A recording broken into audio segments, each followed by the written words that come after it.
Velociraptor. We all know Velociraptor as being the famous villains of the Jurassic Park trilogy, but nothing could be further from the truth. The Velociraptors that you see depicted in the Jurassic Park movies are not real Velociraptors.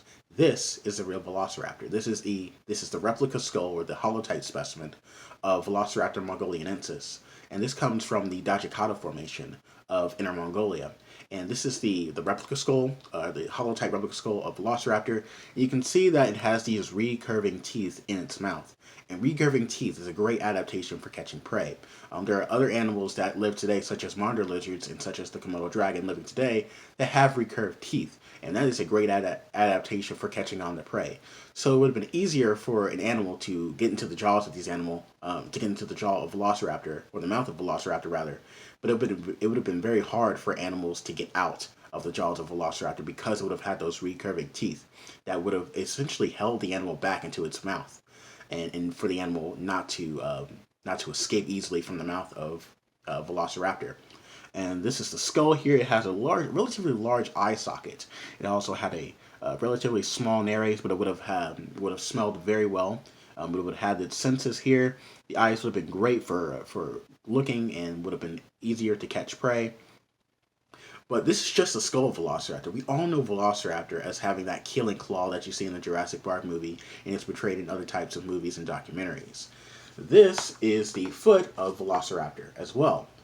And we all know Velociraptor as having the famous killing claw. And there is a story behind that. And Velociraptor would have had a relatively small claw compared to other dromaeosaur dinosaurs. Velociraptor would have had a covering, a sheath covering from keratin that would have actually been used to grasp onto prey. So the keratin sheath would have been a little bit longer. This is the bony part of the claw itself, and it would have had that long sheath. And that long sheath, that keratin sheath, would have been a lot longer. It would have been a lot sharper on the tip here. And Velociraptor wasn't known for disemboweling prey, which means it wouldn't be able to grasp onto prey and then cut it and rip it to shreds. In fact, biomechanical models show that Velociraptor would have actually been used, or the claw of Velociraptor would have actually been used to grasp onto prey rather than disembowel it like you see in many types of documentaries and old movies today. And this is the third digit of Velociraptor. In Jurassic Park, you'll typically see and during the kitchen scene that the Velociraptor would have the dinosaur would have tapped its claw on the kitchen floor. That actually didn't happen because there would have been tendons that would have held the claw off the ground so it wouldn't have wore down the claw itself. So during the attack position, Velociraptor would have reached onto its prey or would have grasped onto its prey using its claws and rather to hook on and then to catch its prey. So this here is the foot of Velociraptor would have done all the damage. It would have hooked onto its prey and tried to kill it and eat it. Here is the a replica of a Velociraptor claw as well, and this would have been again covered by a keratin sheath. It would have been used to grasp on the prey rather than cut it and disembowel its prey or cut open its belly sides for the from the prey. So Velociraptor is a really interesting dinosaur, and it's actually been shown since during back in 2007 that Velociraptor actually had feathers. It wasn't a scaly lizard that was portrayed in a lot of books and a lot of movies. A Velociraptor would have been covered in feathers, and back in 2007 we actually have the evidence for that to show that a lot of dromaeosaurs, in fact most dromaeosaur dinosaurs or raptor dinosaurs, would have actually been covered in a type of feather-like structures. Some would have been used. Some would have had feathers on their entire bodies.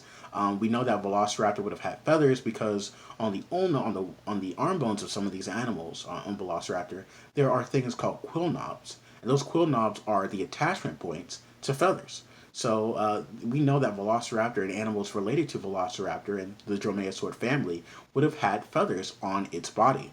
And so this wasn't a scaly animal that you would have seen in Jurassic Park or that you would have seen in other books and movies. This was a feathered animal, and it would have probably been covered in a lot of plumage, possibly colorful plumage, that you may find in today's modern birds. So Velociraptor is a very interesting animal. We know a lot about it. We have nearly complete skeletons. We have the fighting dinosaurs in Inner Mongolia found in the Dajikata Formation that shows a Velociraptor and a Protoceratops locked in combat, and these are very complete skeletons.